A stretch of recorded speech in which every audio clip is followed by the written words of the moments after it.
अस्सलाम वालेकुम नाज़रीन कराम। आज फिर मेरे नाल मौजूद ने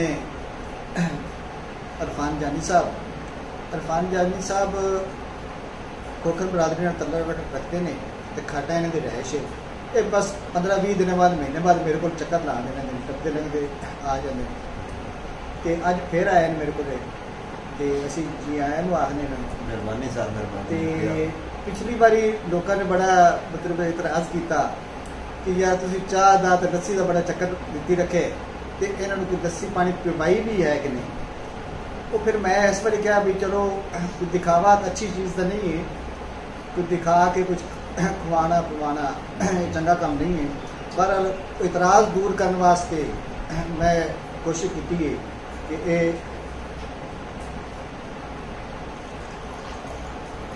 गर्मी चाहे ने तो मैं क्या भी ना ठंडी लस्सी जी ना लूनी लस्सी पिवाने। क्या बात है, देसी चीज है, हर बंदा इस्तेमाल करे। गर्मी बहुत गर्मी का तोहफा जी। बिल्कुल बिल्कुल।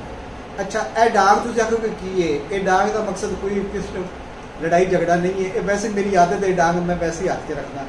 मैं तो वेख ते डर गया पता नहीं जे ना पीती मेरे को ते डांग नाल प्यार नहीं जग जिहड़ा है 2 गिलास शायद हो जावा ये तुसी पी।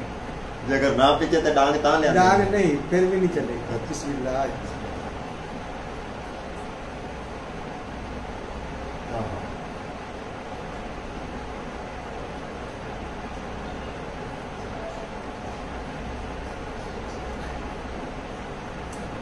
पाओ कि मैं पा ये तुसी पा देनी है।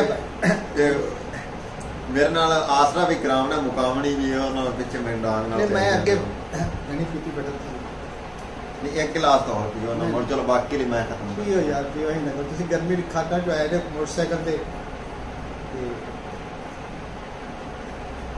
बड़ा आज गर्मी भी कुछ ज्यादा है। हां गर्मी कल भी ज्यादा ही आज बहुत कल ज्यादा से आज भी अगे बारिश नाल तो मौसम ठीक है। मौसम को ठीक रहे, टेंपरेचर ज्यादा है।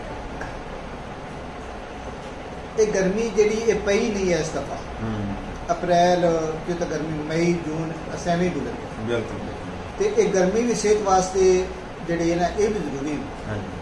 दखन चले दखन के हवावां गर्म चलदियां ने ये बड़ी सेहत वाली हवावां मच्छर मक्खी इन चीज़ों को खत्म करदियां ने फसलों वास्ते भी अच्छी होंदियां ने इंसाना जानवरों वास्ते भी। और बंदे दे जेड़े जिस्म दे विच इन्फेक्शन होवे इस हवा नाल वो खत्म हो जांदी बिल्कुल। अक्सर अगे मैं दसना अपने बच्चा दी जिस टाइम आप खतने कराने से जी जी तू अक्सर भी आप यार लोमा च करा। हां जदा लोम चलन गया उस टाइम करावांगे ताकि फट नहीं जल्दी खुल जाए। बिल्कुल चिक्की रखो तुसी ले ना तो मैनू लगता है भी ये मैनू तो नहीं यार एक तो गिलास से पीता है जिक्र कमाल करते पे जवान बंदे हो। ये हुन अगला गिलास बराबर नहीं सर जी नहीं पींदा पिया। चलो जट ये किसले मोर टाइम लगे तो मैं गल एक मीर आलम दी तुहानू सुनाऊंगा ते हुन नहीं अगली वीडियो च कदे मोड़ सही आया था। अच्छा ओना ए पानी बना दे ना मीर आलम नाल ओ सर जी हुन बस नहीं एक गिलास ते जेड़ा ये जबरदस्ती समझ लो या धक्का समझ लो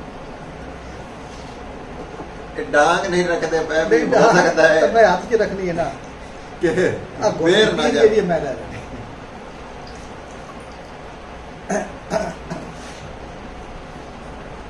मैं तो पूछते पे कि पिछली बारी गल्ला बार तो उन्होंने घर था कुछ खवाया पवाया है नहीं तो पूछो कोई रोटी पकाइए चावल पकाइए की चीज। हाँ वो भी दसो की सानू तो थोड़ा बस ज़ियारत हो जाती है काफ़ी।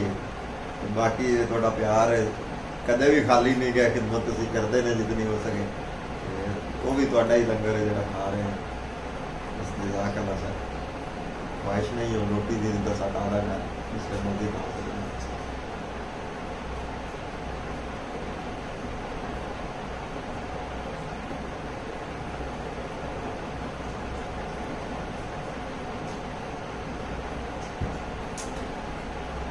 तमाम दोस्त खुश रहा करो इवें चंगे चंगे कॉमेंट सर जी की वीडियो ते करते रहा करो कि असी भी इंशाल्लाह दोबारा इन्हां नाल मुलाकात करते रह सकते। अल्लाह पाकिस्तान जिंदाबाद, पंजाब जिंदाबाद।